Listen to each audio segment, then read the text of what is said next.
thank you everyone for coming this afternoon to a dead microphone. Flip it on there. There we go. Yes, it works. Okay. Thank you everyone for coming to the Sustainable Tourism Workshop. I'm Richard Jordan. I represent the Royal Academy of Science International Trust and Her Royal Highness Princess Dr. Nasreen Al Hashemite. I'd like to welcome you to the first workshop, literally, of the 65th Annual UN DPI NGO Conference. I am also a co-facilitator of drafting the declaration, so doing double duty, and hope to get some good recommendations and actions from you all that we can include in the declaration and adopt it on Friday. I have a distinguished group of presenters whose bios you all have, so I'm not going to read them, I'm just going to introduce them, and we'll do the next round of introductions at the right time when other folks come up to the dais.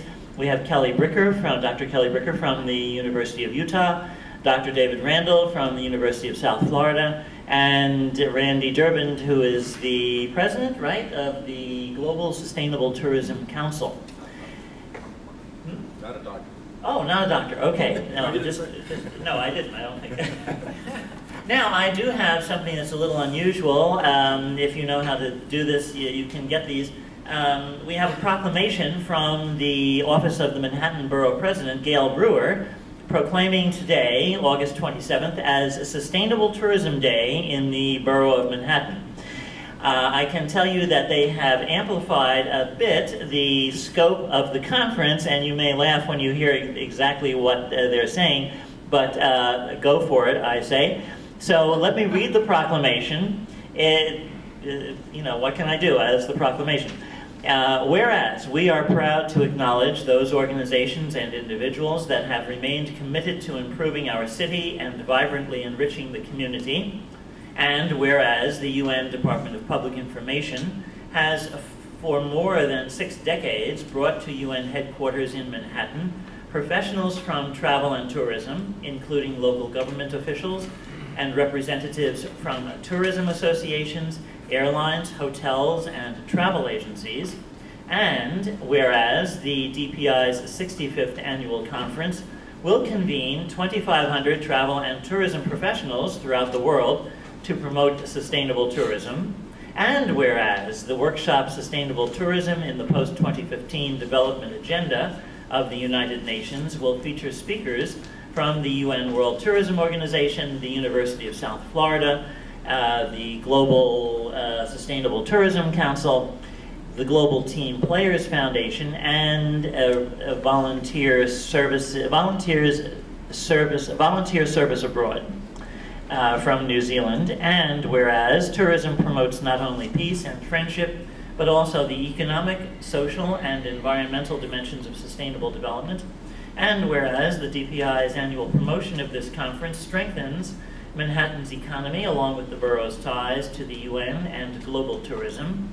Now therefore, Gail Brewer hereby commends the UN Department of Public Information for contributions to the city and proclaims Wednesday, August 27th, 2014, Sustainable Tourism Day in the Borough of Manhattan.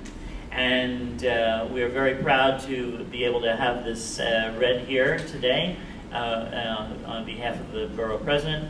And now I would like to start things off by introducing Randy Durband, who will give you a presentation on sustainable tourism, for sure. Thank you. Randy, yours.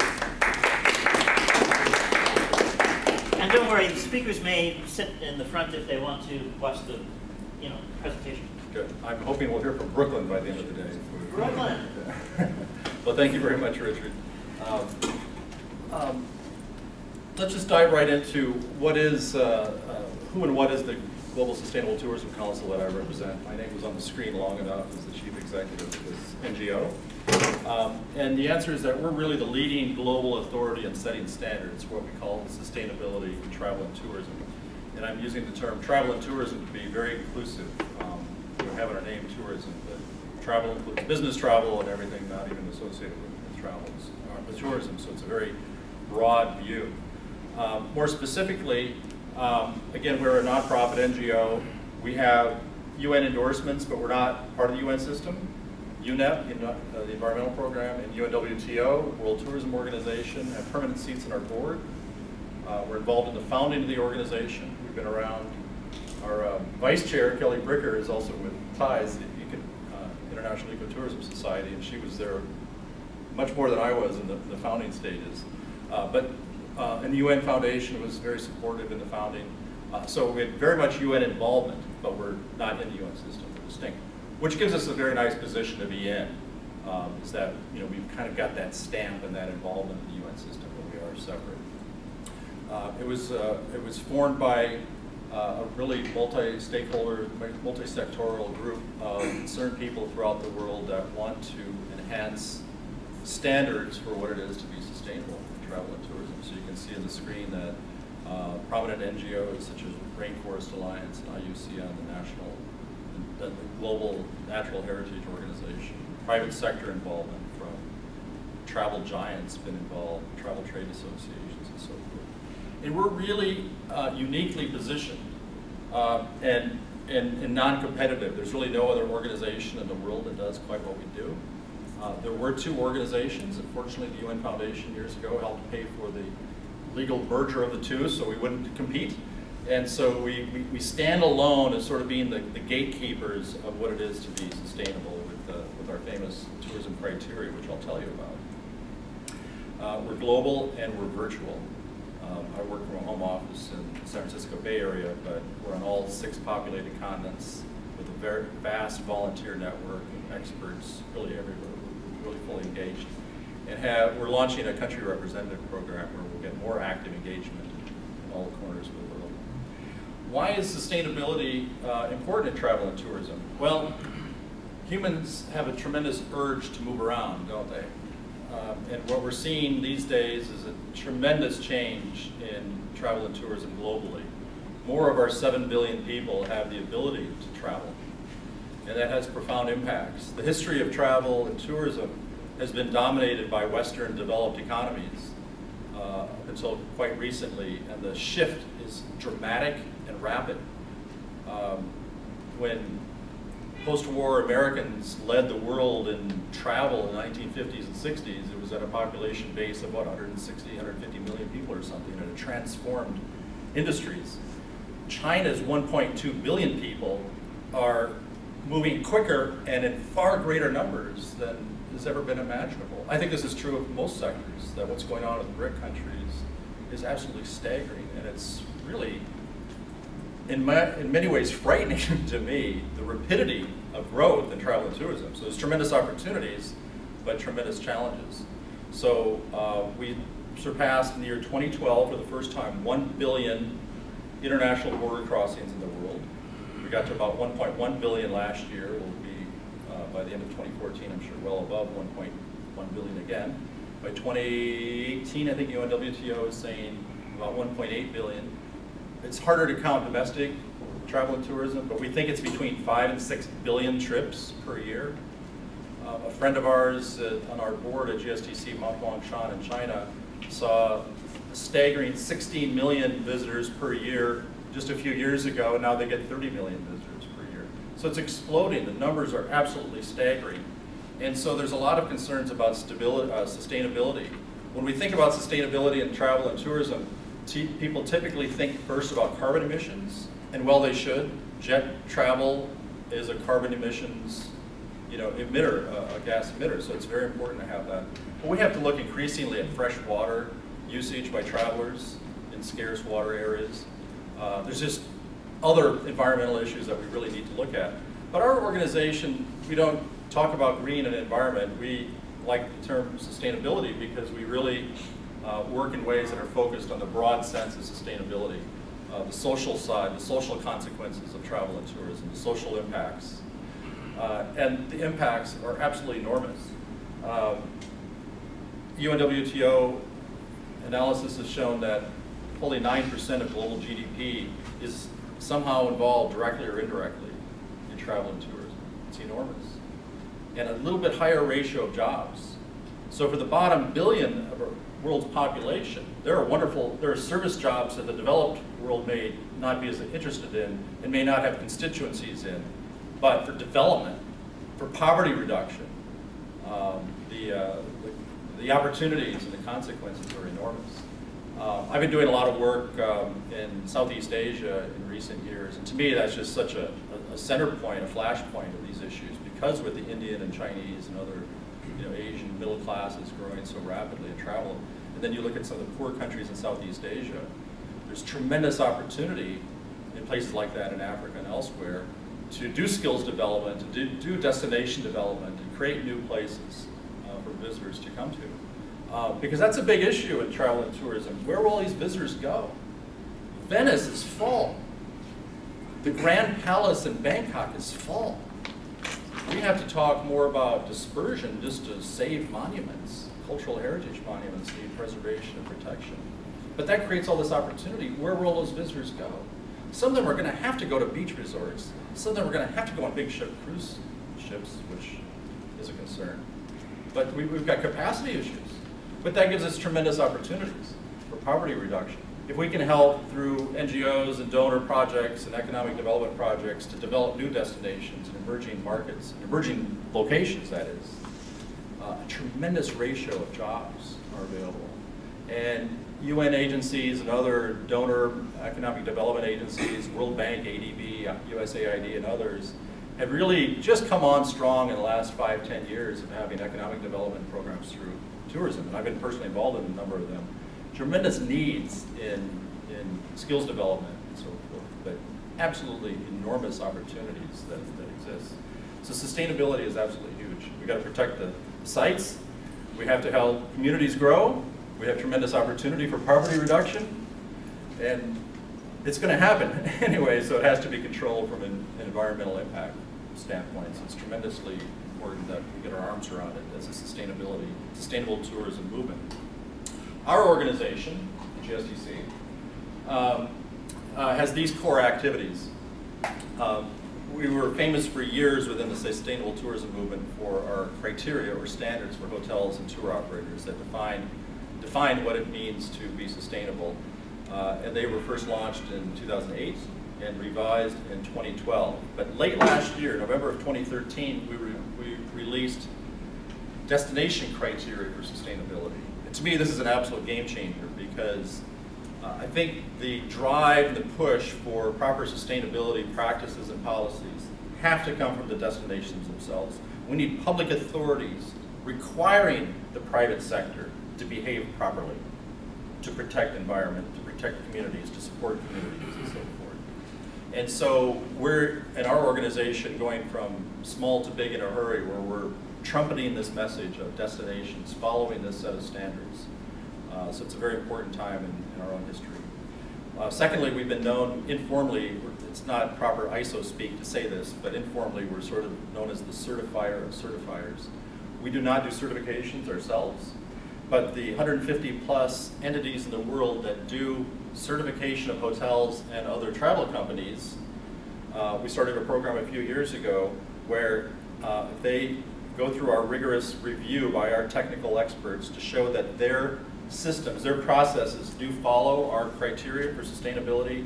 We have this program of GSDC recognition, and 20 of the leading ones have gone through that, more are underway. And then we're going to push them kind of up the level from recognition to approval to accreditation. So we're trying to raise the standards of the certification process that's underway. So all the major certifiers pay attention to us. Awards programs will follow our criteria as a guideline for how they issue awards for sustainability in travel and tourism. Thirdly, with the launch of the destination criteria, we're launching this year an array, a menu of services and opportunities for our destination criteria to be used and applied at destinations. We're calling that our Sustainable Destination Program. So in your interactions, I would hope that the influence you have with donors and developers is to use those as guidelines. The criteria, which I'm going to talk about more in depth in a moment, are free for everyone to use. They're just in the public realm, free to use. But in terms of, there's also, we can link you up with services in terms of bringing experts to bring those to bear to affect positive change in destinations. And we've just launched a training program that's global in scope, teaching sustainable tourism concepts globally. We have authorized GSDC-approved trainers. We're getting the curriculum translated into Chinese right now. We've got it in Spanish, and we'll have it in Korean, and we're just moving globally to have this training program. And the pricing will be set to local conditions. So we're trying to make it modest price with just a, not a real revenue generator for ourselves, but get the word out, train, educate young professionals, especially but professionals in general, on what it is to be sustainable travel and tourism. So let me talk quickly about the criteria.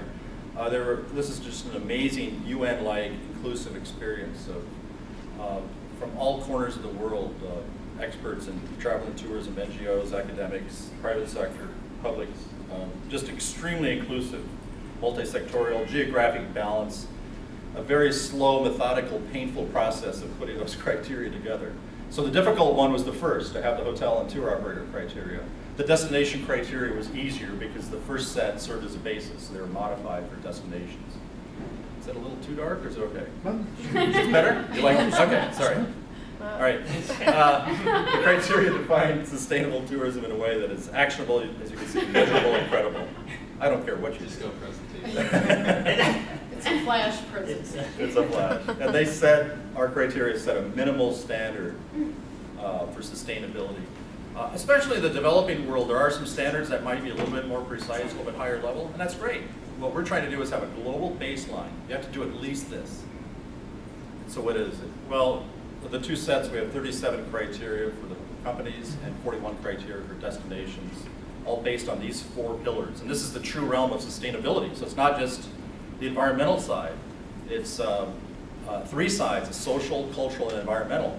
The first piece of management says in order for you to really tackle those issues, environmental issues, cultural preservation, environmental protection, is that you simply need to have a management structure in place. And that typically doesn't exist. So we advise on how you get the right stakeholders who are managing a destination. We're typically purely public authorities. We may have a little marketing thrown in, but it's the public works people and the infrastructure people and everything. So there's an awareness and a training that has to take place just to do proper destination management in a sustainable way. So that's an important pillar. The criteria have worldwide applicability, difficult word to say. They're just suitable for a wide range of destination types. And well, this relates to both sets of criteria for large and small businesses as well. We are a low resource NGO. Many of you could probably relate to that. So we conduct everything in English. But we've made a big push recently to translate the criteria into multiple languages. We're about to get those on our website, because that's an important tool then for people in their native first language to see this technical content, and then to look at it side by side with the English. So that's underway. So I've drawn a few examples just to give you a flavor of it, and just welcome you to go to the website, download them for free, put them into use in life. But just to give you a little flavor here, a few of them, and to show that we have been doing this translation. Here's one that I showed it to you in English, and Spanish, and Chinese. So one of the 41 destination criteria would be that proper sustainability in operations is to ensure local jobs, that you're not hiring everybody from the outside, which is a real issue in the developing world, isn't it? Visitor management, visitor flows, often misunderstood to be misinterpreted to be just limit the number of people who visit us. And no, that's not it at all. It's better management, improve the flows, have seasonal, change the seasonality mix with incentives and so forth for people to visit different times of the year, different times of the day, just proper visiting flows through sites. Water management is huge. There are just many horror stories of rich world people traveling to more impoverished destinations and just consuming through pricing an unfair amount of fresh water. And that's an issue that I think we all have to really, across multiple sectors, really look at. So just to give you a flavor, these are 3 out of the 41 criteria.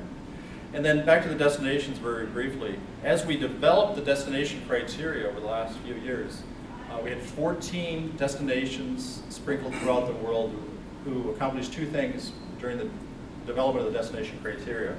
Their practical experiences of looking at them while we were developing them helped us finish them, right? We got some input into the final process of developing them. and they're the first to really formally apply them in their management practices. And these 14 went directly with us. We have other players in the field who have used them and so forth. Destinations and certification schemes and the tourism development people are using them all over the world. But and here's just a couple of cases of the 14 where they were applied directly by our people. So just in review of our core activities, I think my time is probably fairly up. We have actually Q&A later. 6 minutes. 6 minutes. Wow. But we'll take some Q&A. Faster. Q&A now or later? No, now. No. But finish your, you've got time.